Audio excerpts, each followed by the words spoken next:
سورہ فاتحہ 3 دفعہ سورہ توحید پڑھ کر تمام مومنین مومنات محرومین تمام علماء تمام شہداء اپنے محرومین کو میرے محرومین کو خاص طور پر سید مظہر حسین شاہ کاظمی سید آغا حسین شاہ کاظمی اور ان کے جملہ مومنین مومنہ جتنے بھی خاندان محرومین ہیں. میرے بھی کزن کا کل انتقال ہوا ہے سید غلام عباس شاہ، ان کی روح کو استاد سید شبت جعفر اور شہید عارف حسینی کی روح کو پڑھ کر بخش دیں. بسم اللہ الرحمن الرحیم.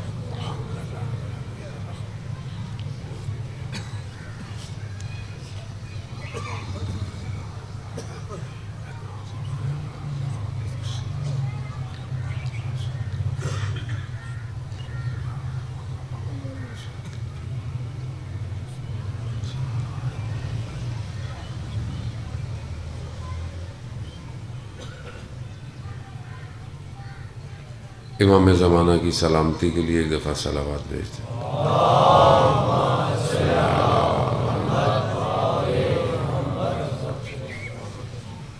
لا حول ولا قوة الا باللہ العلی العظیم. حسبنا اللہ ونعم الوکیل نعم المولا ونعم النصیر. اعوذ باللہ من الشیطان الرجیم. بسم اللہ الرحمن الرحیم. الحمدللہ رب العالمین والصلاة والسلام علی اشرف الانبیاء المرسلین نبینا سیدنا بالقاسم محمد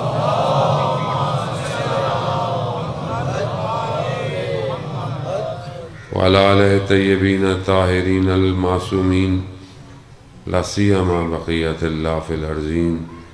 روحی وارواحنا لتراب مقدمہ الفدا ولعنت اللہ علی اعدائہم اجمعین. بسم اللہ الرحمن الرحیم. رب اشرح لی صدری ویسر لی امری واحلل عقدۃ من لسانی یفقہوا قولی. اما بعد فقد قال اللہ تبارک و تعالی فی کتاب الحکیم والقرآن المجید وما خلقت الجن والانس الا لیعبدون. صلوات بھیجتے محمد وعلی.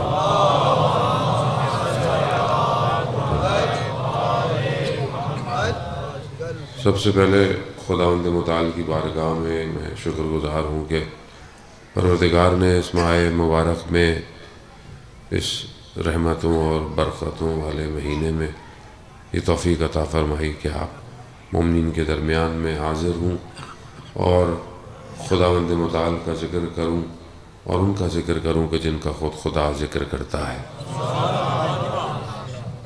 علماء اکرام جو ہیں وہ یہاں بیٹھے ہیں، میں بہرحال ان کے بھی شکر گزار ہوں کہ وہ بندہ حقیر کے لیے نہیں، یقیناً اس مجلس اور اس عزاداری کے لیے فائدہ تھوڑا کم استفادہ کر پائے. آخر میں خدا مولانا صاحب کی توفیقات میں اضافہ فرمائے.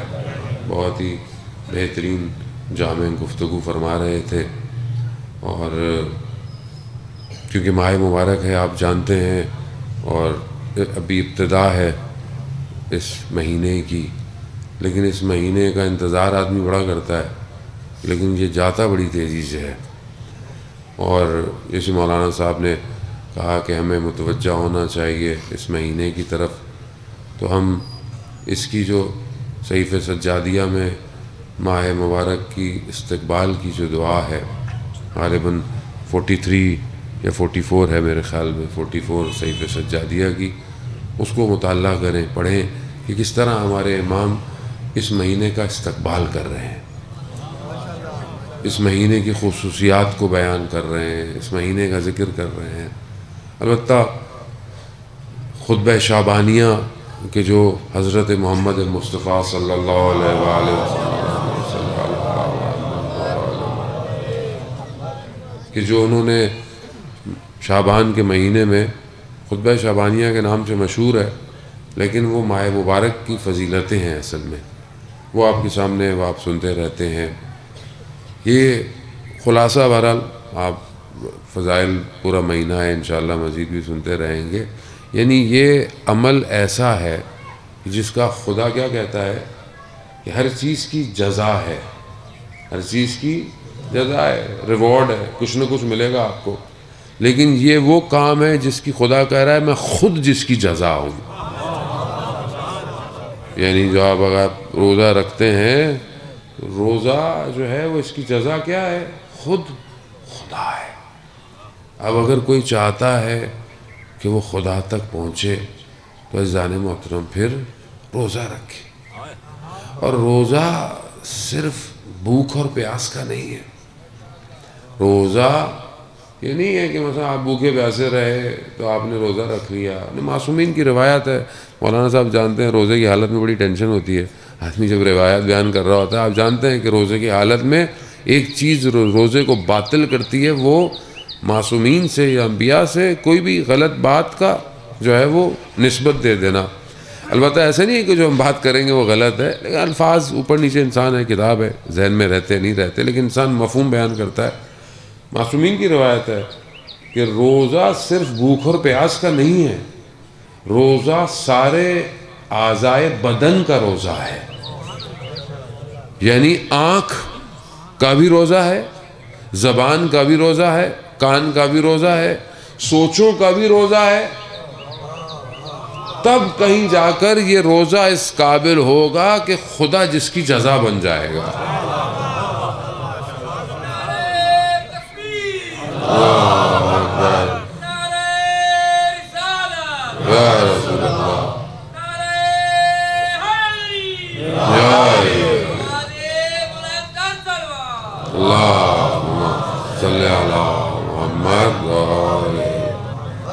تو آپ دیکھیں کہ یہ بہرحال بزرگ ماشاءاللہ یہاں بیٹھے ہیں، بچے بیٹھے ہیں، بچے بڑے شوق سے روزے رکھتے ہیں، ان کو ہوتا ہے کہ ہم جلدی جلدی رکھیں۔ آپ دیکھیں کہ کون سی چیز ہے، آپ اس بچے کو بولیں گے جس کے اوپر روزہ واجب بھی نہیں ہوا، وہ پھر بھی رکھتا ہے، دیکھتا ہے گھر میں لوگ رکھ رہے ہیں میں بھی رکھوں گا۔ آپ اس کو بولیں پانی پی لو، نہیں پیے گا، اس کو کوئی دیکھ نہیں رہا، یہ چاہے تو وضو کرتے وقت کلی میں پانی پی جائے، نہیں پیتا۔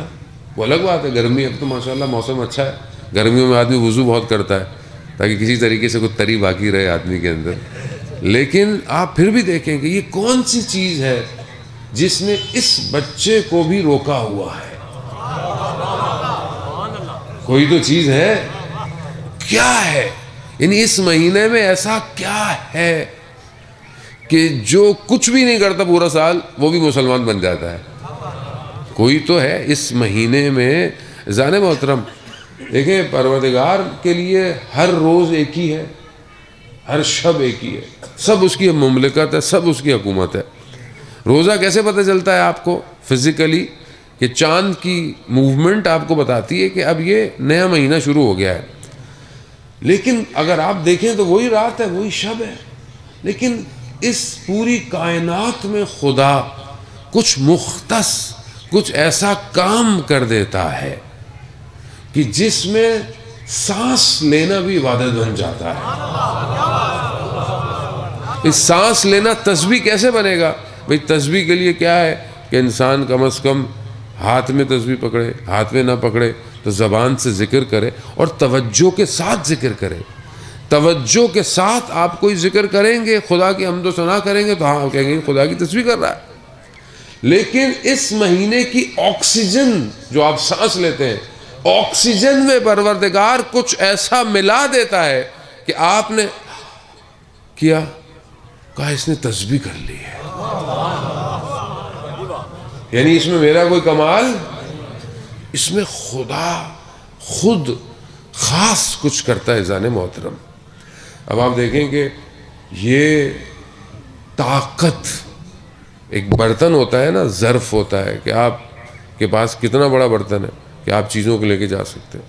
آپ بارش کے پانی کو سمیٹنا چاہتے ہیں تو آپ بولیں کوئی بڑا سا کنواں کھود دو، ٹینکی بنا لو، پانی ہے. جتنا بڑا ظرف ہوگا اتنا پانی آئے گا.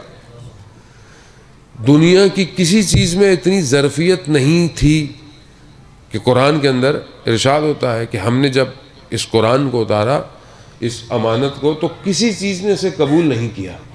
کسی چیز نے قبول سوائے قلب پیغمبر کے، سوائے قلب پیغمبر پہ یہ قرآن کہیں اور نازل نہیں ہوا. لیکن ایسا کیا ہے اس قرآن کے اندر کہ وہ بہرحال آپ ماہ مبارک ہے انشاءاللہ رمضان میں قرآن کا مہینہ ہے، باہر کا مہینہ ہے، قرآن کی بہار، لیکن اس مہینے کے اندر پروردگار نے اس ظرفیت کو رکھا، اس کمال کو رکھا کہ جو چیز کہیں اتر نہیں سکتی تھی وہ اس مہینے کی طاق راتوں میں اتری ہے. وما ادراک ما لیلۃ القدر، تم نہیں جانتے کہ لیلۃ القدر کیا ہے. بعض علماء بیان کرتے ہیں کہ وہ پوری سال کی راتوں کو جاگ کر انہوں نے ماہ مبارک کی راتوں میں اور باقی راتوں میں فرق کو محسوس کیا.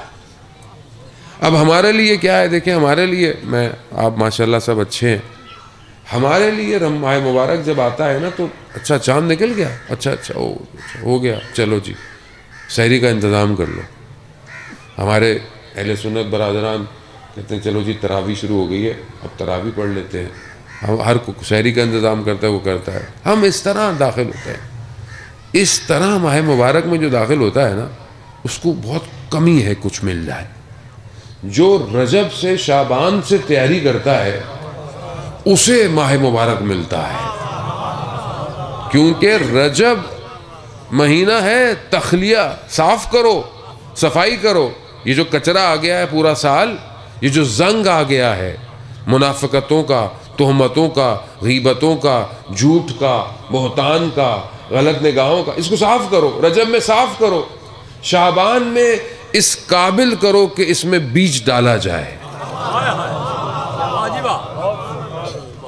رمضان تو نتیجے کا مہینہ ہے، جس نے بویا ہوگا اس رمضان میں وہ پھل کھائے گا. لیکن اب میرے جیسا مسلمان اس مہینے میں سر پہ ٹوپی رکھے، چلو جی روزے ہو گئے شروع، چلو جی ماشاءاللہ افطاری کرو، کھاؤ پیو، ٹھیک ہے. ٹی وی بھی افطاری کرا رہا ہے، ہر کوئی مسلمان ہو گیا، چینل بھی مسلمان ہو جاتے ہیں، ٹھیک ہے. لیکن عزیزان محترم، جس طرح مولانا صاحب نے دقیق آپ کو کہا کہ سمجھنے کی کوشش کریں، یہ فرصتیں، یہ لمحے، یہ رات اور یہ دن پورا سال نہیں ہے. شاید ہماری آنکھ کھل جائے باطن کی تو ہمیں نظر آئے کہ اس مہینے میں کیا اتر رہا ہے. ایک لمحے کے لیے انسان غافل نہ ہو، ایک لمحے کے لیے. جس طرح آپ ہائی وے پہ، موٹر وے پہ گاڑی چلاتے اور آپ فاسٹ لین میں گاڑی چلا رہے ہو، آپ دھیان ادھر ادھر نہیں کرتے. فون یوز کرتے وقت احتیاط کرتے ہیں، بات کرتے وقت احتیاط کرتے ہیں، کچھ پی رہے ہو احتیاط. کیوں؟ ذرا سی غلطی حادثے کا باعث بن سکتی ہے. یہ مہینہ بالکل ایسے ہی ہے. تبھی تو ایک اور دعا صحیفہ سجادیہ میں کہ جو استقبال ماہ مبارک کے بعد ہے، یعنی وداع رمضان، وداع یعنی آپ اس کو خدا حافظ کر رہے ہیں، اس وقت جو امام کی کیفیت ہے اس کو بھی پہلے پڑھے تاکہ پتہ چلے کہ اس مہینے میں کیا کھونے والے ہیں. مولا فرماتے ہیں کاش کہ یہ مہینہ ختم نہ ہوتا. ہم میں سے کبھی کسی نے سوچا کہ کاش کہ یہ مہینہ ختم؟ ہم تو کہتے ہیں چاند 25 کو نکل آئے، اتنی دیری کیوں ہو رہی ہے؟ بس ٹھیک ہے مولانا 23 تک ہوگا، بس اب کافی ہے، بتا آگے. ایسی ہماری کیفیت ہے. کیوں؟ کیونکہ ہم اس کی عبادتوں کی لذت کو حاصل نہیں کر پائے. یہ خدا کا کرم ہے کہ اس ماہ مبارک میں مسجدیں آباد ہیں. فجر میں بھی ماشاءاللہ لوگ پہنچے ہوئے ہوتے ہیں، ظہر میں بھی، بہرحال جو جہاں کام کرتے ہیں مسجدیں، مغرب عشاء، یعنی برکتیں اس مہینے کی ہیں. ہم تو وہی مسلمان ہیں جو پہلے بھی تھے. یہ ہمیں کیا ہو جاتا ہے؟ ہمیں کچھ نہیں ہوتا. یہ اوپر والے کا ایکسٹرا کرم ہے، وہ ہمیں زیادہ دے دیتا ہے. تو بہرحال یہ مقدمہ تھا مجلس میں، ابھی دوبارہ شروع کرتا ہوں. صلوات بھیج دے محمد والے.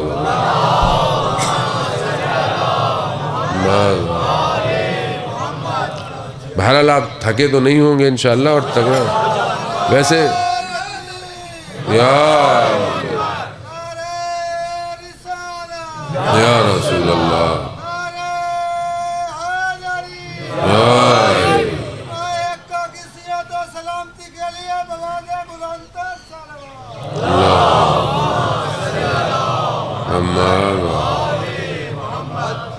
ویسے بھی آپ نے افطار تک کہاں جانا ہے، کیا کریں گے؟ افطار ہی آپ کو کرا رہے ہیں، جب تک آپ بیٹھے رہیں کوئی مسئلہ نہیں ہے. بہرحال ماہ مبارک کے جب آپ مہینہ شروع ہوتا ہے تو ہم سب کو چاہیے کہ ایک دفعہ اس مہینے میں احکامات کو بھی دیکھ لیا کریں. یہ بھی ضروری ہے، گو کہ سب کو آتے ہیں، کوئی اس میں بری بات نہیں ہوتی ہے. بعض اوقات انسان ہے بھول جاتا ہے اس مہینے میں سفر کے احکام کیا ہیں، اس مہینے میں جو ہے وہ کون سی چیزیں ہیں جو روزے کو باطل کر دیتی ہیں. بعض اوقات انسان خامخواہ کی چیزوں میں کنفیوز رہتا ہے. مولانا صاحب ہر سال پوچھتا ہے تیل لگانے سے روزہ ٹوٹ جائے گا، خوشبو لگانے سے روزہ ٹوٹ جائے گا. وہ بھائی نہیں ٹوٹے گا، روزہ اتنا ہلکا نہیں ہے. روزے کی اپنی شرائط ہیں بہرحال، لیکن سیکھنے چاہیے، بری بات نہیں ہے. کوشش کریں اس مہینے میں مذہبی چیزوں کو زیادہ سیکھیں. ویسے ہی انسان مسلمان ہوا ہے، اپنی قرأت اچھی کریں، قرآن کی تلاوت اچھی کریں، نماز کی علماء اکرام آپ کے درمیان میں موجود ہیں تاکہ اس مہینے سے بھرپور فائدہ جو ہے وہ اٹھایا جائے. عزیزان محترم، پروردگار نے انسان کو دو چیزوں کا مرکب بنا کے بھیجا ہے. ایک اس کا بدن ہے مادہ، ایک اس کی روح ہے جس کا تعلق دوسرے عالم سے ہے. دونوں چیزیں جب جڑتی ہیں تو انسان کی حیات تخلیق میں آتی ہے کہ انسان زندہ ہے.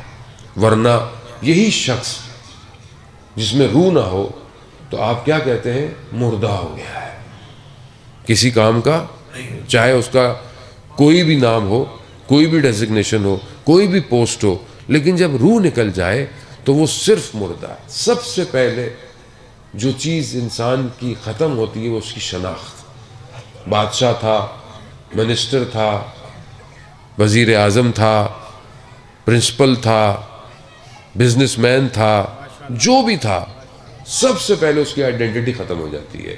انسان کی حیثیت بس اتنی سی ہے کہ ایسے انسان دنیا میں بہترین کپڑے پہنتا ہے، مہنگے کپڑے پہنتا ہے، خوشبوئیں لگاتا ہے، اسی حالت میں مر بھی جائے نا تو کوئی اس کو ہاتھ لگا لے تو اس کے اوپر غسل میت واجب ہو جاتا ہے. انسان کی یہ انسان کو پتہ ہونا چاہیے کہ زندگی گزارتے وقت اسے کس طرح زندگی گزارنی ہے. تو یہ جو دو چیزیں ہیں، یہ دونوں چیزیں امپورٹنٹ ہیں. آپ ایسا نہیں کر سکتے کہ خب میں اپنے بدن کو اچھا نہ رکھوں، نہ اس کے اپنے احکام ہیں. اسلام کہتا ہے صاف ستھرے رہو. غریب امیر سے فرق نہیں پڑتا، انسان صاف ستھرا رہے، وہ اس کے احکام ہے. صحت کا خیال رکھے، ڈاکٹر کو دکھائے، مطب کو دکھائے. اللہ نے موت زندگی خدا کے ہاتھ میں ہے، لیکن کوشش انسان کو کرنی ہے. بدن کا خیال رکھے، ورزش کرے، جوانوں کو ایکسرسائز کرے، ضروری ہے، بدن کے لیے ضروری ہے. اسی طرح روح کی بھی خوراک ہے، اور اس کی خوراک بھی اتنی ضروری ہے جتنی آپ کے بدن کی خوراک ہے. ہمارا پورا، ہمارا نہیں، دنیا کا جو سسٹم ہے ورلڈ کا، اس کا سارا فوکس، اس کی ساری توجہ بدن کے اوپر ہے.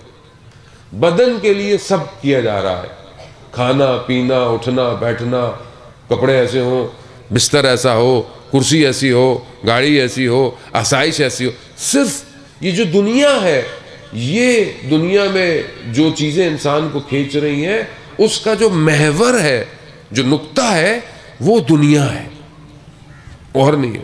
اس لیے آپ دیکھیں دنیا پرست آدمی حق بھی کھاتا ہے، ظلم بھی کرتا ہے، جھوٹ بھی بولتا ہے، چوری بھی کرتا ہے، کچھ بھی کر لے گا، اسے دنیا چاہیے. لیکن اس کے مقابلے میں جو نظام ہے وہ الہی نظام ہے. الہی نظام میں جو محور ہے وہ پروردگار ہے. وہاں پر انسان محور نہیں ہے، یہاں انسان محور ہے. سب کچھ انسان کے لیے کر دو.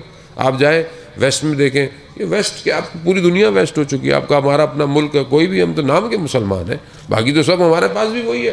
تو یہاں پر صرف انسان کو کیا چاہیے. آپ دیکھ لیں ماہ مبارک رمضان کے اندر بھی ہمارا ٹی وی جو مسلمان بھی ہوتا ہے وہ انسان محور ہے. یہ کھا لو، یہ پی لو، یہ جیت لو، یہ انعام لے لو. روحانیت، معنویت خدا نہیں ہے. کیوں؟ کیونکہ انسان محور ہے. جبکہ اللہ نے 1,24,000 کو جو بھیجا، انہوں نے دنیا نہیں سکھائی. جتنی ضرورت تھی اتنی دنیا سکھائی انہوں نے. دنیا کے بغیر آپ نہیں رہ سکتے. آپ بولیں جی پہاڑوں میں چلے جائیں، جنگلوں میں چلے جائیں، نہیں. اسلام منع کرتا ہے ایسی چیز کو. آپ کے دور خود صدر اسلام کے اندر جو لوگ بعض آیتوں کو سن کر قیامت کی گھبرا گئے اور جنگلوں کی طرف چلے گئے، پیغمبر صلی اللہ علیہ وسلم نے ان کو سختی سے واپس بلایا ہے کہ اگر ایسا کرنا ہوتا تو سب سے افضل پیغمبر تھے. اگر ایسا کرنا ہوتا تو غار حرا سے وہ ہستی، وہ مبارک، وہ ذات نیچے اترتی نہیں، اوپر بیٹھی رہتی. حضرت جبرائیل آ رہے تھے، وحی آ رہی تھی، بی بی خدیجہ سلام اللہ علیہ کھانا لے کر آ رہی ہیں، اور اس سے اچھی جگہ کیا ہے؟ کہا نہیں، دنیا میں ذمہ داری ہے، اللہ کا حکم ہے اس کو پہنچانا. اس لیے ہماری بھی ذمہ داری ہے. دنیا چھوڑ نہیں سکتے، لیکن دنیا میں ڈوبنا نہیں ہے. جو دنیا میں ڈوب گیا وہ پھر ختم ہو گیا. زہد کی جو تعریف ہے، یعنی زاہد شخص ہونا، جو تقوی سے اوپر آپ ایک سپرلیٹو ڈگری ہے زاہد ہونا. زاہد کا مطلب یہ نہیں کہ آپ دنیا کو ترک کر دیں، دنیا کو چھوڑ دیں. نہیں، دنیا ہو مگر آپ کا دل دنیا میں نہیں ہونا چاہیے. دنیا آپ کے پاس ہو، نام ہو، پیسہ اللہ نے آپ کو دیا ہے، آپ اسی حساب سے رہیں. لیکن آپ جو شخص صرف دنیا یا دنیا کے چیزوں میں یا رشتوں میں پھنسا رہے گا، مرتے وقت اس کی روح جو ہے وہ بڑی مشکل سے پرواز کرتی ہے.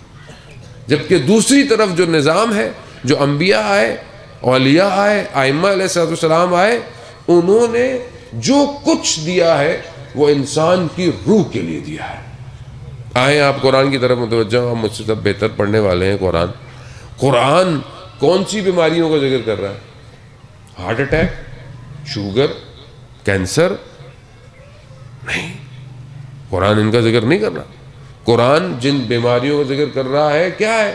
حسد، غیبت، منافقت. وہ بیماریاں جنہیں دنیا کی کوئی بھی لیب ڈیٹیکٹ نہیں کر سکتی. آپ سی ٹی اسکین کرا لیں، نہیں پتہ چلے گا اس آدمی کے اندر حسد کتنا ہے، کوئی نہیں بتائے گا. اس میں منافقت کتنی ہے، کوئی نہیں بتائے گا. کون بتائے گا؟ یہ ہستیاں جنہیں پروردگار نے بھیجا ہے، وہ جانتے تھے اس انسان کے انٹرنل سٹرکچر سے. اسی لیے مولا کائنات حضرت علی ابن ابی طالب علیہ السلام صلی اللہ علیہ محمد امام نے آپ کے سامنے سالونی کا دعوت، نہج البلاغہ، بہترین خطبات، بہترین کلمات، بہترین نامے ہمارے پاس موجود ہے.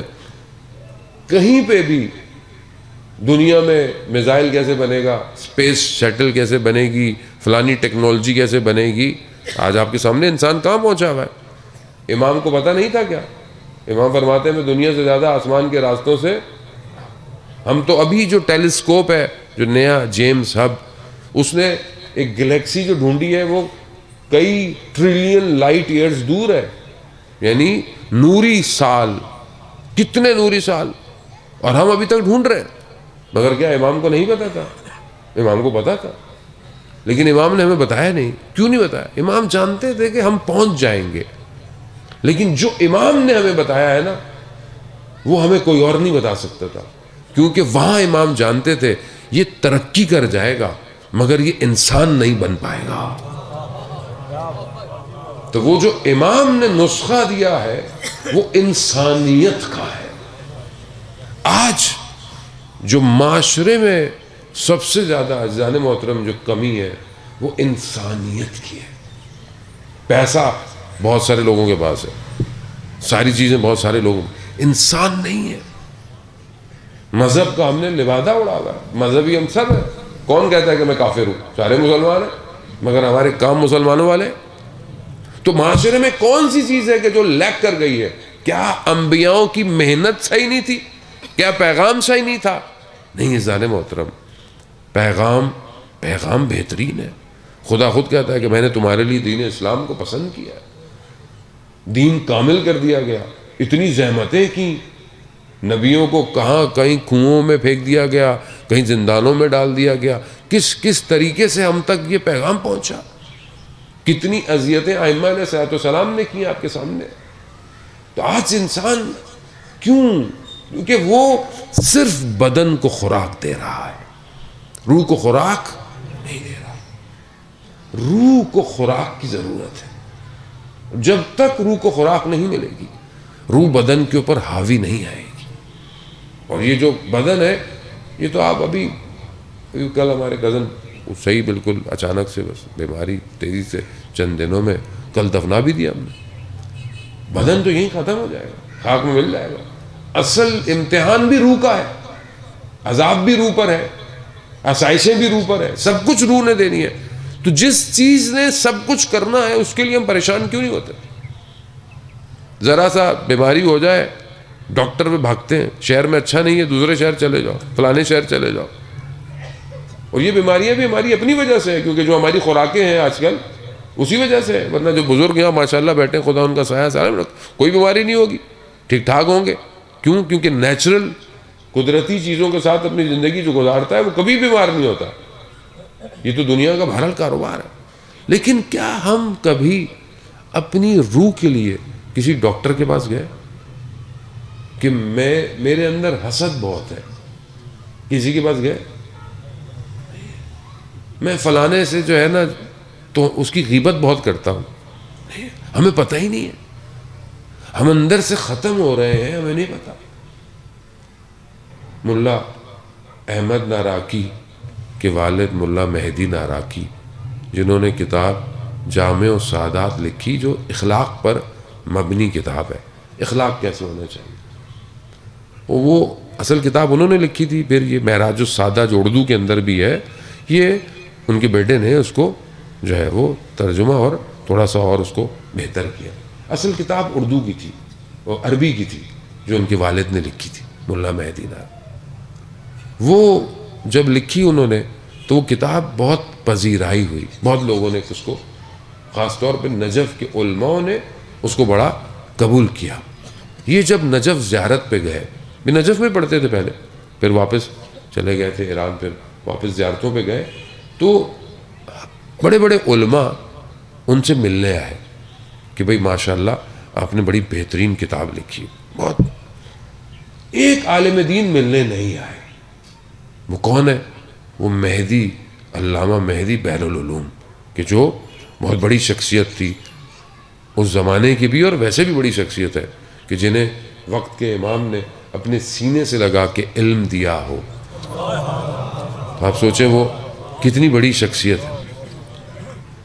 وہ نہیں آئے۔ جب انہیں پتہ چلا تو یہ گئے، ان کا میں جاتا ہوں، تو ان کے جو ساتھ تھے انہوں نے کہا کہ قبلہ آپ کہاں جا رہے ہیں؟ ان کو آنا چاہیے تھا، جیسے ہوتا ہے نا ہمارے بھی آس پاس لوگ ہوتے، تو ان کو بھی ان کے ساتھ بھی تھے، آپ کہاں جا رہے ہیں؟ ان کو آنا چاہیے تھا۔ ان کا نہیں، وہ سید بھی ہیں اور بزرگ بھی ہیں۔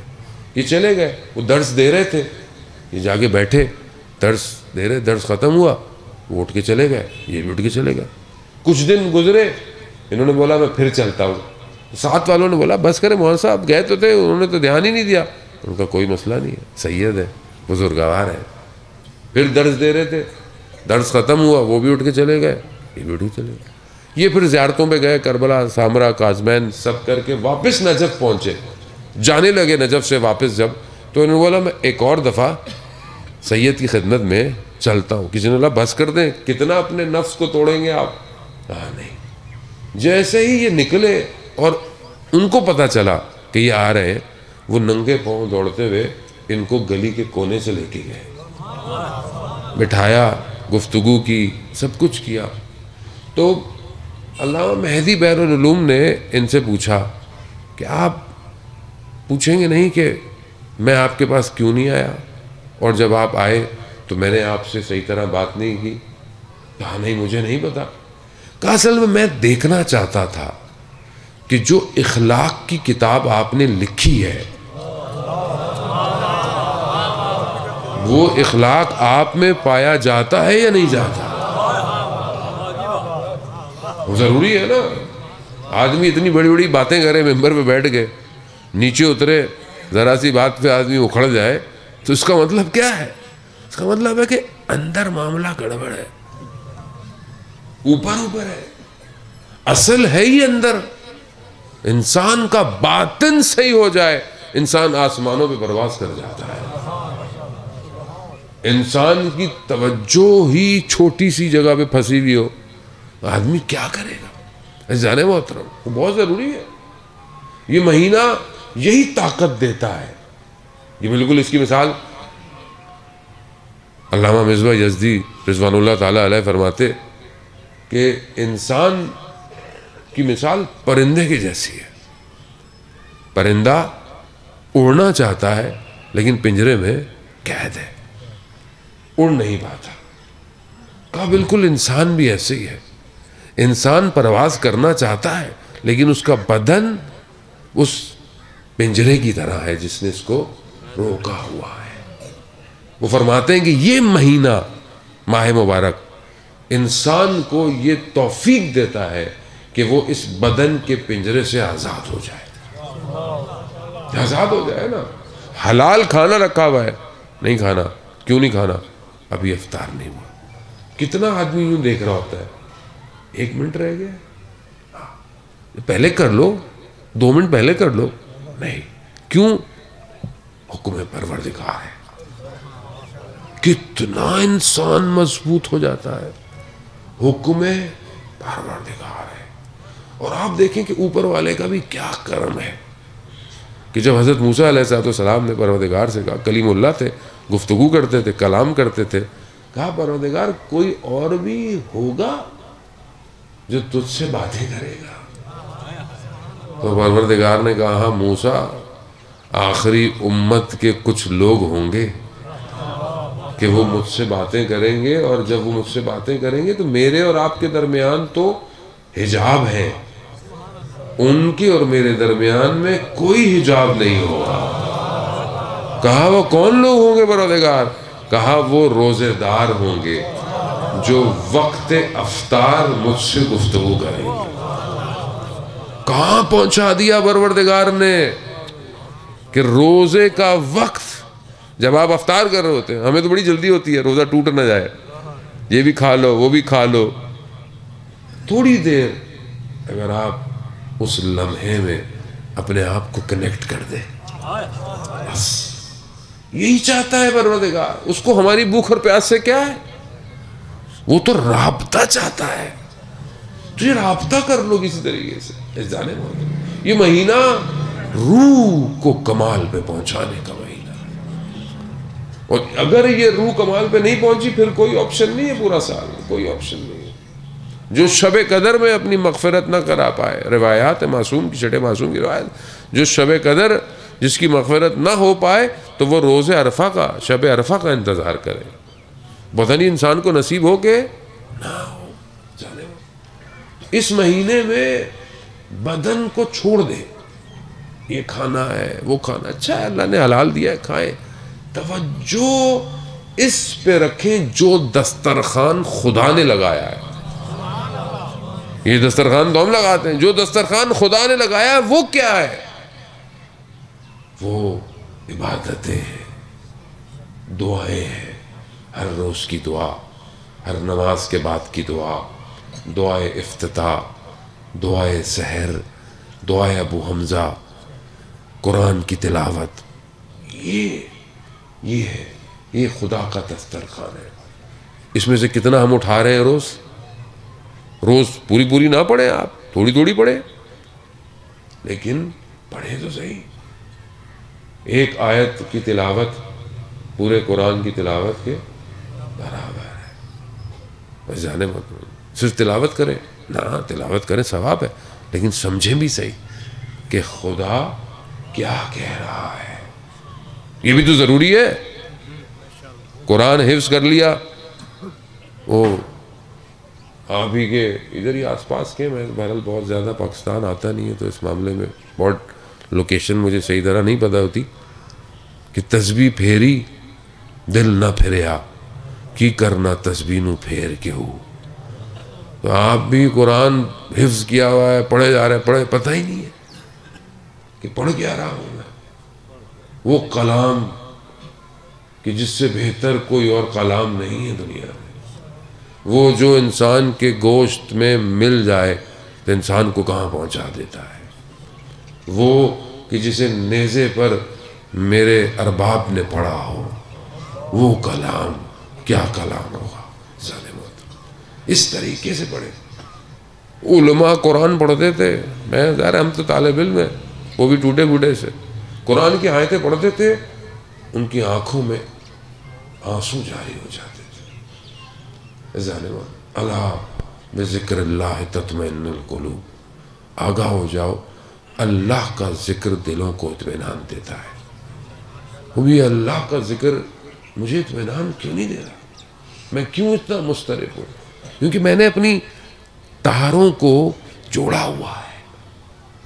یہ باہر تاریں ہوتی ہیں، اب تو جو نئے شہر بنتے ہیں اس میں یہ زمین میں ہوتی ہیں، نیچے ساری الیکٹریسٹی بھی نیچے ہوتی ہے، گیس بھی نیچے ہوتی ہے۔ ابھی ہمارے ہاں تو کسی چھوٹے شہر میں چلے جائیں نا، جو ٹیلی فون والی جو کھمبا ہوتا ہے نا، اس سے پتہ چلتا ہے کتنی تاریں جڑی ہوئی ہیں، سمجھ نہیں آتی تار کس کی ہے۔ ہماری زندگی بھی اتنی ڈسٹرب ہے، ہم اللہ اکبر کرتے ہیں نا نماز میں، ساری تاریں کھینچنا شروع کر دیتی ہیں، پھر بھول جاتے ہیں دوسری رکعت تھی تیسری رکعت تھی، پھر یہ سوچتے ہیں کہ میں سوچ کیا رہا تھا دوسری رکعت میں، تو انسان کہتا ہے اچھا یہ تو دوسری رکعت تھی بھائی، ابھی تو چوتھی ہے۔ میں اپنی بات کر رہا ہوں، خدا نخواستہ آپ کو نہیں کہہ رہا۔ اتنا پھنسا ہوا رشتوں میں، دنیا میں، ایک چیز ہے اس کا شکر کم اور 10 چیزوں کی تمنا لیے بیٹھا ہوں۔ سائیکل نہیں تھی تو سائیکل چاہتا تھا، سائیکل مل گئی موٹر سائیکل چاہتا، موٹر سائیکل مل گئی گاڑی چاہیے، فلانی مل گئی تو تھوڑی لمبی چاہیے، لمبی مل گئی تو تھوڑی اونچی چاہیے۔ یہی ہے پھنسا ہوا ہے آدمی، یہی یہ پھنسا ہوا ہے نا، آزاد نہیں کر رہا، یہ کہیں ختم نہیں ہوگا، انتہا نہیں ختم ہونی ہے۔ ظالم محترم، نمرود، قارون، فرعون، قرآن مثالیں دے رہا ہے۔ یہ کیوں دے رہا ہے قرآن ان کی مثال ہے کہ یہ ختم نہیں ہو رہا تھا ان کے پاس سب کچھ۔ قارون کے خزانے اتنے تھے کہ پتہ نہیں کتنے اونٹوں پہ تو صرف چابیاں ہوتی تھی اس کی، کدھر گیا خزانہ؟ شداد 300 سال تک جنت بناتا رہا آدمی، مگر جنت میں وہ نبی وہ اللہ نے بھیجا کہ بھائی اس کو تبلیغ کرو، سمجھاؤ، سب معاف ہو جائے گا۔ اس نے بولا معاف ہو جائے گا تو کیا ہوگا؟ کہا جنت ملے گی۔ کہا جنت ملے گی؟ کیوں جنت میں کیا ہے؟ کہا ایسے باغ ہوں گے، ایسے محل ہوں گے، ایسا کچھ ہوگا۔ اس نے بولا یہ کون سی بڑی بات ہے، میں خود بنا لیتا ہوں۔ اس نے 300 سال میں بہترین جگہ، کہتے ہیں دمشق کے آس پاس ہی ہوگی کوئی جگہ، وہاں لی اور 300 سال لگے۔ 300 سال بعد جب وہ آیا تو اس نے دروازے پہ دیکھا کہ کوئی ایسا چہرہ ہے جو اس نے پہلے نہیں دیکھا تھا کام کرنے والوں۔ کہا تم کون ہو؟ کہا میں ملک الموت ہوں۔ کہا کیوں؟ کہا تمہاری روح قبض کرنے آیا۔ کہا مجھے اتنی تو اجازت دو کہ میں اندر چلا جاؤں۔ نہیں، جب وقت آ جائے، ایک پاؤں زین میں تھا، ایک ہوا میں، روح قبض ہو گئی۔ یہ ختم نہیں ہوگا، کبھی ختم نہیں ہوگا۔ باپ ساری زندگی محنت کرتا ہے کہ میں اولاد کو کچھ دے دوں، اولاد کے لیے کر لوں، اولاد کے لیے کر لوں، ختم ہو جاتا ہے۔ پیچھے اولاد پتہ نہیں کیا کرتی ہے، ہر کوئی اپنا نصیب خود لے کے آتا ہے۔ آپ اپنا کریں کام، اولاد کو ان کے نصیب پہ چھوڑیں، وہ خود کریں اپنے محنت۔ آپ اپنی آخرت کا انتظام کریں، اپنی زندگی میں اپنی آخرت کے لیے خود کچھ کر کے جائیں، کوئی کچھ نہیں کرے گا۔ انشاءاللہ کہ یہ اولادیں اچھی ہیں جو اپنے والد صاحب کے لیے پروگرام کرا رہی ہیں، اور لیکن ہر اولاد آج دنیا کی کہاں اتنی اچھی ہے، باقی تو صالحات قرار پائے۔ جانے محترم، خوب اس طرف کا سوچیں، یہ تو محدود سی زندگی ہے۔ حضرت آدم، حضرت نوح، بڑی لمبی لمبی حضرت نوح سے روایات میں ہے کہ حضرت نوح کے پاس جب حضرت اسرائیل تشریف لے کر آئے تو دھوپ میں تھے لیٹے ہوئے، تو جب آئے تو ان کا مجھے چھاؤں میں آنے دو بس۔ اور جب پوچھا گیا، بات معصومین سے یہ روایت ہے کہ پوچھا گیا کہ یہ کتنی زندگی تھی؟ 2000 500 سال، 2500 سال، 2500 سال زندگی تھی. پوچھا کیا تھا زندگی میں؟ کہا دھوپ سے چھاؤں میں آنے کا نام ہے زندگی. یہاں تو زندگی، اب تو زندگی چھوٹی ہو گئی ہے نا. اب تو کووڈ کے بعد ویسے ہم مشکل میں آئے ہوئے، کرونا کے بعد وہ ویسی خوراکیں ہماری، ڈپریشن. آج جوان کو بلڈ پریشر بھی ہے، جوان کو ہارٹ اٹیک بھی ہوا ہے، جوان کو شوگر بھی ہے. کیوں؟ زندگی اتنی سی زندگی ہے. اور ہماری آپ زور دیکھیں زندگی کے اندر کتنا چل رہا ہے. اور جہاں ہم قرآن کہہ رہا ہے کہ ہم فیہا خالدون، تم وہاں ہمیشہ رہو گے.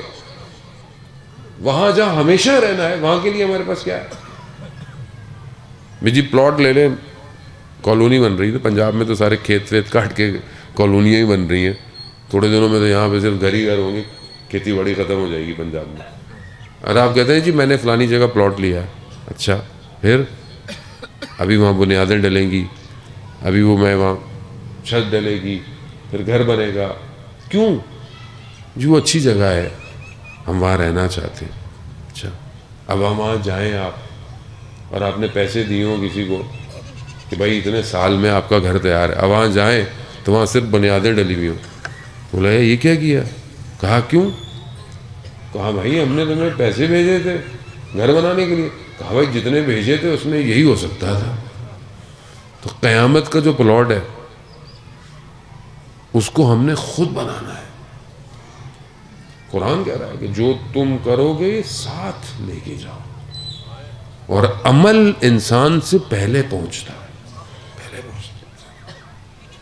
ہم اپنے ساتھ کیا لے کے جا رہے ہیں. اب یہ انسان اپنے آپ کو دیکھے. یہ مہینہ بہرحال ایک اپرچونٹی ہے خدا نے ہمیں دیا ہے. اس مہینے میں جو ایک اور چیز جو سب سے زیادہ امپورٹنٹ ہے وہ، کیونکہ قرآن کا مہینہ ہے، دوسری چیز جو سب سے زیادہ امپورٹنٹ ہے وہ ناطق قرآن ہے. یہ قرآن کس کے اوپر نازل ہو رہا ہے؟ تنزل الملائکۃ، یعنی ملائکہ نازل ہوئے نہیں تھے، ہوتے ہیں، ہو رہے ہیں. یعنی ہر سال جب بھی یہ شب قدر آتی ہے ملائکہ نازل کس کے اوپر نازل ہو رہے ہیں؟ میرے آپ کے اوپر آ رہے ہیں، کسی جگہ پہ آ رہے ہیں، اس ہستی کے پاس کہ جو اس وقت وجہ موندن کائنات ہے. یعنی اس کائنات کو روکنے کی وجہ وہ ہستی ہے. روایات ہیں اگر حجت خدا روئے زمین پہ نہ ہو تو دنیا ختم ہو جائے گی، کائنات. اس مہینے میں جہاں قرآن سے رابطہ ضروری ہے وہاں ناطق قرآن سے بھی رابطہ ضروری ہے. یہ مہینہ امام وقت کا مہینہ ہے. ہمارا ان سے رابطہ کیسا ہے ذہن محترم؟ کیونکہ ہم آہستہ آہستہ بڑی وقت جو ہے وہ مغرب کی طرف ہے. اپنے آپ کو اس مہینے میں قرآن سے اور امام سے دونوں سے قریب کریں. امام سے کیسے قریب کریں کہ جو بہرحال ہماری ذمہ داری بنتی ہے. آپ دنیا میں کہیں بھی رہتے ہو آپ کی ایک ذمہ داری ہے، ایک ذمہ داری ہے. آپ باپ ہیں، بیٹے ہیں، بھائی ہیں، دوست ہیں، ٹیچر ہیں، بہت سارے ڈیزگنیشن آپ کے اوپر ہے. اس کو بہترین ادا کرنا اور اس کے علاوہ اپنے امام کے لیے اپنے دائرے میں رہتے ہوئے کام کرنا. اب چاہے وہ سنی ہو چاہے وہ شیعہ ہو، اس سے کوئی فرق نہیں پڑتا. امام سب کا ایک ہی ہے. کوئی کہتے ہیں پیدا ہوگا، کوئی کہتے ہیں پیدا ہو چکا ہے، اس سے فرق نہیں پڑتا. جب آئیں گے تشریف لائیں گے تو پیدا ہو کے ہی آئیں گے. ظاہر ہے آنے والا دنیا کو عدالت سے بھرے گا جیسے وہ ظلم و جور سے بھری ہوئی ہوگی. روایت ہے. ہم اس کے ظہور کے لیے کیا کر رہے ہیں اپنے شہر میں، اپنے محلے میں، اپنے علاقے میں، اور سب سے پہلے اپنے گھر کے اندر. ایک عالم دین کا واقعہ بیان ہوتا ہے کہ بہت اس کو تڑپ تھی امام سے ملنے کی. امام کی واقعہ بہت مشہور ہے، آپ علماء کرام سے بھی سنا ہوگا، میں نے بھی کئی دفعہ اس کو بیان کیا ہے. اور بہت تڑپ تھی، بہت اس نے کوئی وظیفہ کیا، 40 دن تک عمل کیا، یہاں کیا وہاں کیا، نجف میں، مسجد سہلہ میں، ہر جگہ کیا، لیکن امام کی زیارت نہیں ہوتی. کسی نے اس کو کہا فلانی جگہ چلے جاؤ، وہاں پہنچا، وہاں بھی عمل کرتا رہا. جب بہت تھک گیا, تڑپتا رہا, بہت تڑپا. تو بھروں سے پیغام پہنچایا گیا کہ فلانے دن فلانے بازار آ جاؤ, اور وہاں پر کوئی خریدار یا بیچنے والا داخل ہوگا, اس کے پیچھے پیچھے رہ. چلا گیا, دیکھا کہ اس بازار میں جو بتایا گیا تھا تو ایک خاتون, یہ قصہ 2-3 مختلف جنس یعنی جو چیز بیچنی ہے اس سے نقل ہوا ہے. اصل ہدف واقعہ نہیں ہے, اصل ہدف اس کا ایکسٹریکٹ ہے, میسج کیا ہے. خاتون, اس کے پاس کوئی تالا تھا, ایک میں ہے کہ اس کے پاس کوئی برتن یا دیگ تھی جو اس کو بیچنی تھی. وہ ایک دکان پہ گئی, اس نے اس کی قیمت لگائی مثلاً 4 درہم. اس نے کہا نہیں مجھے تو 6 چاہیے. اس نے کہا نہیں اس کی قیمت یہ. آگے گئی, کسی نے 3 لگائی, کسی نے 5, اس کو کوئی 6 نہیں دے رہا تھا. ایک دکان پہ گئی تو اس نے بولا کہ کتنے, اس نے بولا ابھی بھی کتنے چاہیے. اس نے مجھے 6 چاہیے. کہا 6 کیوں چاہیے؟ کہا کہ مجھے 6 اس لیے چاہیے کہ میرا بچہ مریض ہے, مجھے اس کے لیے دوا دارو ادویات لینی ہے. اس نے جب دکان والے نے یہ سنا نا تو اس نے بولا کہ آپ کا یہ تالا تو بڑا مہنگا ہے. کہا کیوں؟ کہا یہ تو 12-15 درہم کا ہے. اس نے بولا بازار میں کوئی 3-4 درہم کا نہیں خرید رہا, آپ 12-15 کی بات کہہ رہے ہیں. نہیں آپ کی مرضی, بیچنا ہے تو بیچے, یہ بہت مہنگا تالا ہے. خیر اس نے کہا چلو دے رہا ہے جتنا, اس کو پیسے دے دیے, اس نے دے دیے. اب وہ پیچھے جو ساتھ تھا وہ دکان والے کے پاس آیا. کہا تم صحیح کاروبار کرنے والے نہیں ہو. کہا کیوں؟ کہا پورے بازار میں کسی نے 5 سے زیادہ قیمت نہیں لگائی اس کی, اور تم جو ہے وہ 12 یا 15 درہم کے اندر تم نے اس کو تمہیں کاروبار کرنا نہیں آتا. کہا میں نے تالا نہیں خریدا. ہاں کیوں؟ کہا اس کا بچہ بیمار تھا, دوا کے ساتھ اس کو کچھ دن کے لیے کھانے کی بھی تو ضرورت تھی.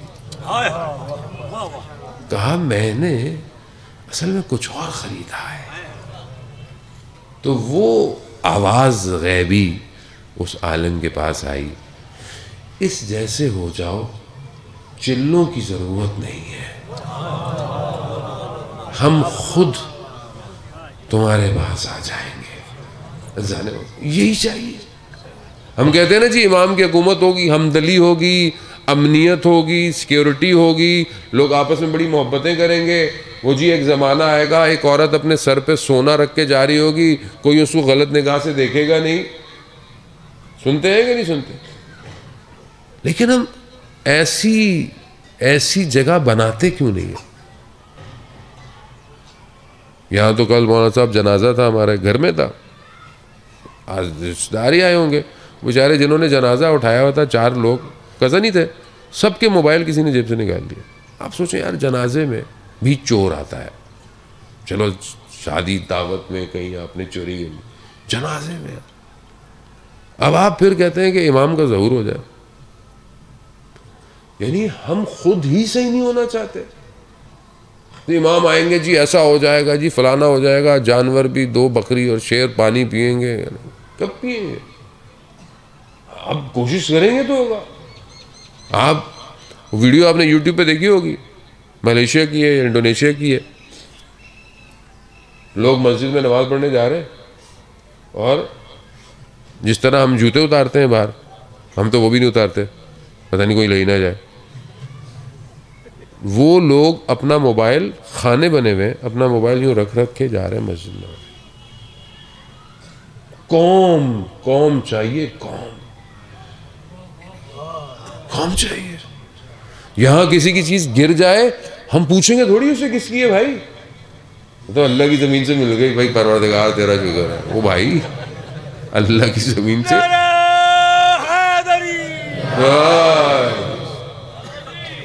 پوچھے. آپ کا شہر ایسا ہونا چاہیے. اللہم صلی علی محمد. شہر محلہ ایسا ہونا چاہیے کہ لوگوں کے دروازے کھلے ہوئے ہوں, کوئی جھانکے نہیں. ایسا ہونا چاہیے نا. شرم و حیا اس مقام پر ہو کہ انسان دوسرے کے گھر کو اپنا گھر سمجھے, دوسرے کے مال کو اپنا مال سمجھے. یہ کب ہوگا؟ اسلام کس لیے آیا تھا؟ مدینہ فاضلہ کی جب ہم گفتگو کرتے ہیں کہ مدینہ جیسا ہو جائے، ایسا ہو جائے، کیسے ہوگا جان محترم؟ وہاں تو مہاجر و انصار وہ تھے کہ جن کے 2 کمرے تھے تو لوگوں نے 1 کمرے مہاجرین کو دے دیے، 1 انصار کو دے دیے. کسی کا 1 کمرہ تھا تو اس نے اس کے بھی 2 حصے کر دیے. باتیں ہم سے آپ کرا لو باری، کام ہمارا کوئی نہیں ہے. میں خدا نہ خواستہ آپ کو نہیں کہہ رہا کہ آپ برا مان جائیں، نہیں، میں بھی شامل ہوں، سب شامل ہیں. اپنی ذات سے شروع کریں، اپنے آپ سے شروع کریں. اور یہ مہینہ یہ موقع دے رہا ہے کہ میں اپنے آپ کو دیکھوں کہ کہاں سے میری کمزوری ہے، اس کو میں اپنے آپ کو ٹھیک کروں. پھر یہ موقع نہیں ملنے والا ہمارا. پر میں بہت معذرت چاہتا ہوں علماء کرام سے کہ درمیان میں سما خراشی کا باعث بنا. میری گھڑی بڑی تیزی سے آگے کی طرف بڑھ گئی ہے، مجھے پتہ نہیں چلا. یا آپ کا حسن محبت ہے کہ آپ جس طرح بیٹھے ہوئے. جان محترم، ہمارے پاس جو اللہ نے ہمیں دیا ہے، میں خود سے اپنے آپ کے لیے کہہ رہا ہوں کہ ساری عبادتیں کھوکھلی ہیں سوائے ایک عبادت کے، اور وہ ہے سید الشہداء پر گریہ کرنا. اس میں کوئی ملاوٹ نہیں ہے، کیونکہ یہ بناوٹی ہو ہی نہیں سکتی. یہ جس کو غم ہوتا ہے نا وہی روتا ہے. آپ کا اپنا کوئی دنیا سے چلا نہ کرے، آپ کو خدا کوئی غم دکھائے سوائے غم حسین کے، لیکن کوئی چلا جائے نا کتنا روتا ہے آدمی، ٹھیک ہو جاتا ہے. مگر یہ کیسا غم، سالوں گزر گئے، لاکھوں مجلسیں آپ نے بھی سن لی ہوں گی، کتنی ہم نے پڑھ لی ہوں گی، مگر جب بھی سیدہ کے اس بیٹے کا ذکر آتا ہے انسان کی آنکھیں نم ہو جاتی ہیں. یہ کمال ان کا ہے، ہمارا نہیں ہے. یہ انہوں نے کمال کیا ہے. رمضان کا مہینہ ہے، پیاس کا مہینہ ہے. آپ نے مولانا صاحب نے آپ کی خدمت میں مصائب ذکر کیے کہ پیاس انسان کو کربلا والوں کی پیاس کے قریب کرتی ہے. ابھی تو موسم بہرحال بہتر ہے، لیکن بہرحال گرمیوں کے روزے آپ نے بھی رکھے. آپ سوچیں کہ وہ کتنے دن کے پیاسے تھے، اور صرف پانی کا مسئلہ نہیں تھا.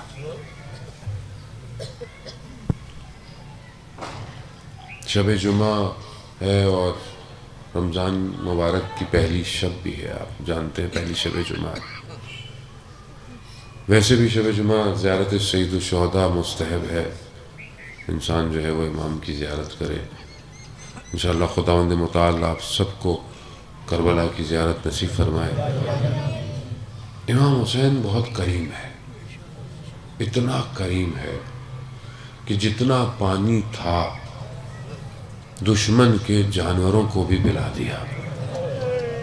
بڑا کریم ہے، کہا سب کو پلا دو، لوگوں کو بھی پلا دو.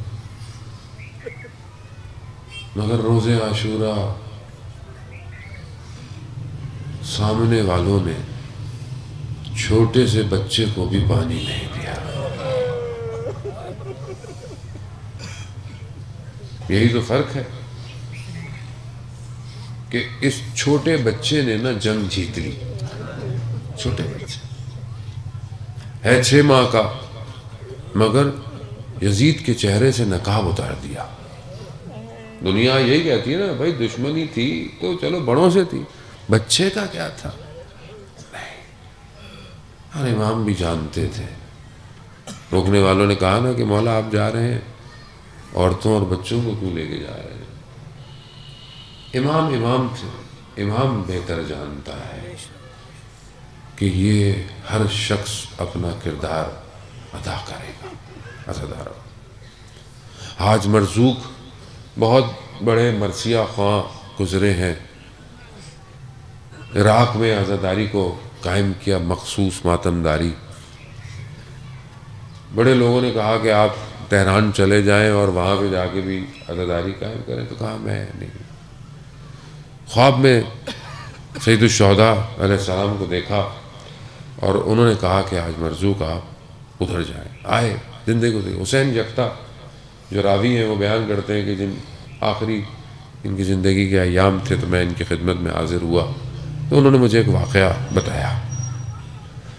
کہا کہ کچھ دن پہلے مجھے بخار ہوا، اور آپ جانتے ہیں کہ جب انسان کو ٹیمپریچر ہو تو زبان خشک ہو جاتی ہے۔ تو کہا میرے پیاس کی شدت مجھے جب لگی نا تو میری 3 بیٹیاں ہیں، راضیہ، مرضیہ، فاطمہ۔ تو میں نے پہلے اپنی ایک بیٹی کو کہا راضیہ پانی لے کر آؤ، تو میں نے دیکھا کہ ایک نقاب پوش بی بی تشریف لائی ہے۔ پھر میں نے کہا مرضیہ، تو وہ بی بی اور آگے بڑھی۔ پھر جب میں نے کہا فاطمہ، تو وہ بی بی نے اپنی چادر کے اندر سے پانی کا گلاس نکالا، کہا حاج مرزوق ہم آ گئے ہیں نا پانی پلانے کے لیے۔ اللہ، انسان ذاکر کا مرتبہ دیکھیں آپ، انسان خالص ذکر اہل بیت کرتا ہو، مصیبت کرتا ہو، ان کی شفاعت اس کے اوپر ہے۔ اگر ہم اپنے آپ کو صاف کر لیں، ہمیں نہیں پتا ہمارا معاملہ کہاں پہنچ جائے گا۔ آج مرزوق پہچان گئے، خواب نہیں ہے، آنکھیں بند نہیں ہے، بیمار ہے، دیکھ رہے۔ کہا بیوی میں جانتا ہوں آپ ہے، مگر ادب اجازت نہیں دیتا میں آپ سے پانی لوں۔ تو آگے سے جو بہرحال بیان کرتے ہیں کہ فرمایا کہ تم نے ساری زندگی ہمارے بیٹے کی نوکری کی ہے، اللہ کاش ہماری زندگی کے آخری لمحوں میں ہمیں بھی ان کی دیدار ہو جائے، اور کیا چاہیے آدمی۔ پھر بی بی فرماتی ہے کہ حاج مرزوق ہمارے لیے مصائب نہیں پڑھو گے؟ حاج مرزوق کہتے ہیں بی بی طبیبوں نے منع کیا ہے بیماری کی وجہ سے، لیکن آپ حکم کریں کون سی مصیبت پڑھوں؟ ساری مصیبتیں ہی ہیں۔ سورج ڈھل رہا ہے، توجہ کربلا کی طرف رکھیے گا۔ بی بی فرماتی ہے حاج مرزوق علی اصغر کے مسائل پڑھا۔ ماں جانتی ہے میرے لال کو سب سے بھاری بدن کیسا ہوگا۔ کون سا بدن بھاری؟ سارے بدن بھاری۔ روز عاشورہ کربلا بکھرا ہوا ہے گلشن زہرا سے۔ وقت آخر آیا نا جب کچھ نہیں رہا، وہ میرا مظلوم ہے ماں، وہ میرا غریب ہے ماں، وہ میرا پیاسا ہے ماں۔ ابھی روزے کا وقت قریب ہے نا، تو آپ کو گلا خشک ہو رہا ہوگا۔ میں صبح بھی مجلس پڑھ رہا ہوں، رستے میں سفر کر کے میں آیا ہوں، میری خشکی تھوڑی آپ سے زیادہ ہوگی شاید۔ انسان احساس کرتا ہے چلو روزے کا وقت آ رہا ہے، اب تو پانی ملنے والا ہے۔ اللہ اکبر۔ یہاں جتنا وقت بڑھتا جا رہا تھا، پیاس کی شدت تو اپنی جگہ، جگر میں داغ بھی بڑھتے گئے۔ اٹھا میں آپ نے کون سی محنت کی؟ ادھر یہ زہرا کا لال صبح سے بدن اٹھا کے لا رہا۔ آخری وقت حل من ناصر ینصرنا، ہے کوئی مدد کرنے والا؟ وہ جن کے گھروں میں ملائکہ آتے ہو، وہ جو رسول کے دوش پر زینت ہو، وہ جسے رسول نے اپنی زبانوں سے اپنے علم کو متصل کیا ہو، وہ جو سید الشباب اہل الجنہ ہو، وہ جو قرۃ عین زہرا ہو، وہ روزے عاشورہ کہتا ہے کوئی میری مدد کرنے والا؟ خیموں میں کوہرام، میرا مولا خیموں کہا، میں نے کہا میں جب تک زندہ ہوں، کہا مگر جب سے اس بچے نے یہ سنا ہے یہ کسی آغوش میں سکون نہیں لے رہا، ادھر بھی بے چینیاں ہیں ادھر بھی بے چینیاں ہیں، چھوٹا بچہ ہے، خدا بے اولادوں کو علی اصغر کے ذریعے میں اولاد نرینہ عطا کرے۔ امام نے اپنے آغوش میں بچے کو لیا، بچہ خاموش ہو گیا، خاموش۔ بچہ بھی جانتا ہے کہ یہی میری آغوش ہے، بس ازلا سلام ہو ان ماؤں پر۔ بچہ بیمار ہو نا چھوٹا، باپ ہاسپٹل لے کے جائے تو ماں دروازے پہ کھڑی دیکھتی رہتی ہے، ہائے ہائے وہ ماں جس کے شہزادے کو حسین نے سمیٹا پانی پینے جا رہا ہے، امام نے اپنی ہوا میں رکھا، چل پڑے۔ دشمن سمجھا کہ امام کوئی قرآن لے کر آ رہے ہیں، جیسے ہی ابا ہٹی تو قرآن نہیں تھا، قرآن کا پارا تھا، بلندی پہ چڑھ گئے امام، اللہ اکبر اللہ۔ ایک فیملی کہتی ہے کہ سردیوں کی سخت راتیں تھیں، برف باری تھی، ہائی وے پہ گاڑی خراب ہو گئی، گاڑی خراب تو ہیٹر بھی نہیں چل رہا، گاڑی میں بیٹھے رہتے تو سردی سے مر جاتے، بڑا ہاتھ دیا رستے میں لوگوں کو، گاڑیاں روکی، کسی نے نہیں روکی، ان کے پاس چھوٹا بچہ تھا، انہوں نے کیا کیا کہ بچے کو ہاتھ میں لیا اور ہائی وے پہ یوں کھڑے ہو گئے، گاڑیاں رکنا شروع ہو گئی۔ امام حسین کربلا کی بلندی پہ، مجھے پانی نہیں چاہیے۔ اشکیا کے لشکر میں کوہرام مچ گیا، کوہرام مچ گیا۔ پرسا دیں اس ماں کو جو پھر کبھی سائے میں نہ بیٹھی۔ ہاں زرداران محترم، بس جب دیکھا نا کہ یہ بچہ جنگ جیت جائے، ہرملا اس بچے کی پیاس کو بجھا دو، بس عزاداران محترم، وہ ایک ظالم تیر آیا۔ آپ جانتے ہیں نا احکام شرعی، ایک ذبح کیا جاتا ہے اور جو اونٹ ہوتا ہے نا اسے ذبح نہیں کرتے، اسے نہر کرتے، یعنی گلے میں نیزہ یا تیر اندر ڈالتے۔ یہ چھوٹا سا بچہ ہے، اسے ذبح نہیں کیا، اسے ہرملا کے تیر نے نہر کیا، باپ کے ہاتھوں میں، باپ کے چہرے کو دیکھا، مسکراہٹ وہی رہ گئی، تیر پیوست ہوا۔ بعض مقاتل کہتے ہیں کہ بچہ بابا کے ہاتھ میں پلٹ گیا کہ کہیں میرا باپ میری اس کیفیت کو دیکھ نہ لے۔ خون نہ آسمان لیتا ہے نہ زمین لیتا ہے، یہ زہرا کے لال نے اپنے محاسن پہ لگایا، بس تھوڑی سی دیر عزاداران نے بڑا پرسا کیا، خدا قبول کرے، خدا بانیوں کی زحمت کو قبول کرے، ان کی مرحومین کے درجات بلند کرے۔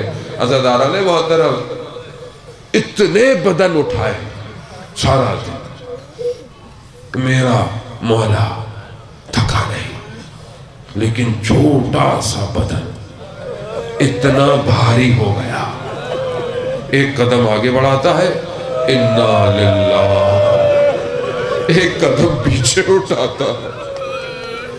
کیا ہو گیا مولا؟ کیوں نہیں چلا جا رہا؟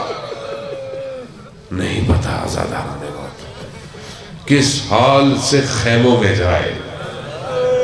بعض مقتل کہتے ہیں خیموں میں نہیں گیا بچہ، بعض مقاتل کہتے ہیں کہ نہیں خیموں میں گیا مگر فوراً لے لیا کہیں ماں مر نہ جائے۔ بس عزاداران آپ کی زحمت تمام ہوئی، بچے کو لیا، جو کربلا گئے ہیں انہوں نے خیمے گاہ دیکھی، خیموں کے پیچھے کہیں مولا نے چھوٹی سی قبر بنائی، اور علی اصغر کو اس میں سلا دیا۔ مقاتل کہتے ہیں امام سے اٹھا نہیں گیا۔ آواز غیبی آئی حسین اٹھ جاؤ۔ بس حضرت مصیبت یہاں تک ہوتی تو بھی شاید روز عاشورہ میں بڑی تیزی سے بس سفر غروب کا ہے، مسجد اذانوں سے تیار ہو رہی ہے، ختم ہو گیا روز عاشورہ۔ انہوں نے بدن گننا شروع کیے، انہیں ایک چھوٹا بدن نہیں ملا۔ شام غریبہ رات کسی نے کہا ہوگا کہ کہیں پیچھے دفنایا تھا۔ اللہ اکبر، جو ہم نے عزادار محترم سنا ہے آپ کی خدمت میں، ان لعینوں نے ہاتھوں میں نیزے لیے، دشت کربلا میں نہ جانے کس نیزے میں ام فروا کی کمائی پارا۔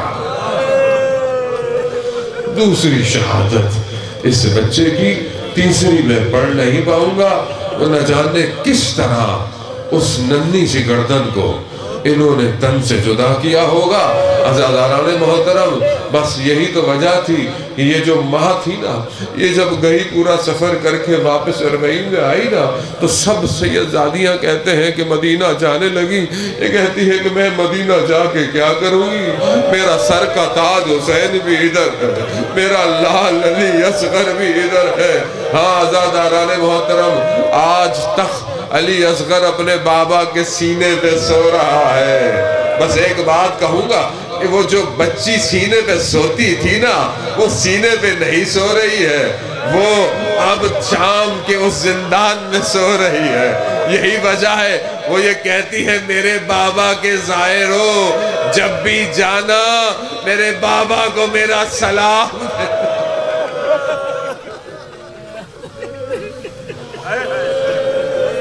اللہ لعنت اللہ علی القوم الظالمین وسیعلم الذین ظلموا ای منقلب ینقلبون۔ پروردگار تجھے واسطہ اس بابرکت مہینے کا، اس رحمتوں والے مہینے کا، ان روزہ داروں کا، پروردگار ان روزہ داروں کے آنسوؤں کا، ان اشکوں کا کہ جو حسین ابن علی اور ان کی اولاد کے لیے پروردگار تجھے واسطہ اپنے حبیب کا، اپنے رسول کا، امام زمانہ کے ظہور میں تعجیل عطا فرما، ہمیں ان کے ناصروں، ان کے مددگاروں میں شمار فرما۔ جتنے بھی حاضرین یہاں موجود ہیں پروردگار ان کی جان مال عزت آبرو کی حفاظت فرما، ان کی جائز خواہشات کو پورا فرما۔ پروردگار جو بے اولاد ہیں انہیں اولاد صالح عطا فرما، جو بے روزگار ہیں انہیں رزق حلال عطا فرما، جو بیمار ہیں، کافی لوگ اور بھی بیمار ہیں، کینسر کے مریض ہیں، یقیناً آپ کے بھی دوست احباب رشتہ دار بیمار ہوں گے، پروردگار انہیں سب کو شفا کاملہ اور عاجلہ عطا فرما۔ پروردگار ہمیں اس ماہ مبارک میں قرآن کی تلاوت کی توفیق عطا فرما، ہمیں روزے رکھنے کی توفیق عطا فرما، ہمیں اس کی شبوں میں عبادت کی توفیق عطا فرما، ہمیں شب قدر کی راتوں کو درک کرنے کی توفیق عطا فرما۔ پروردگار ہمیں مرنے سے پہلے ہمارے گناہوں کی مغفرت فرما، ہماری عاقبت بخیر عطا فرما۔ پروردگار جن کے اصالِ ثواب کے لیے مجلس ہے، ان کی قبر کو جنت کے باغوں میں سے باغ شمار کر، ان کی اولاد کو نیک اور باقیت الصالحات کرا۔ اس شہر میں پروردگار اپنی رحمتوں کا نزول فرما، اس میں رہنے والوں کو آپس میں محبت اتفاق سے رہنے کی توفیق عطا فرما۔ علماء کرام جو یہاں موجود ہیں، یہاں کے جو خطیب صاحب ہیں، پروردگار ان سب کی توفیقات میں اضافہ فرما، پروردگار انہیں اپنی بارگاہ سے اجر کثیر عطا فرما۔ پروردگار ہمارے امام کو ہمارے اعمال سے راضی فرما، ہمارے وطن پاکستان کو عزت اور استحکام عطا فرما، اس کے دشمنوں کو نیست اور نابود فرما۔ فلسطین میں ہونے والے مظالم میں پروردگار یہ تیرا مہینہ ہے، پروردگار رحمتوں کا ہے، ان مظلوموں کی حمایت فرما، ان کے دشمنوں کو نیست اور نابود فرما، امت مسلمہ کو بیداری عطا فرما، آپس میں متحد ہو کر اسلام کے دشمنوں کو نیست اور نابود کرنے کی توفیق عطا فرما۔ اللہم ارزقنا زیارت الحسین فی الدنیا وشفاعتہ فی الآخرہ۔ صلوات محمد وعلی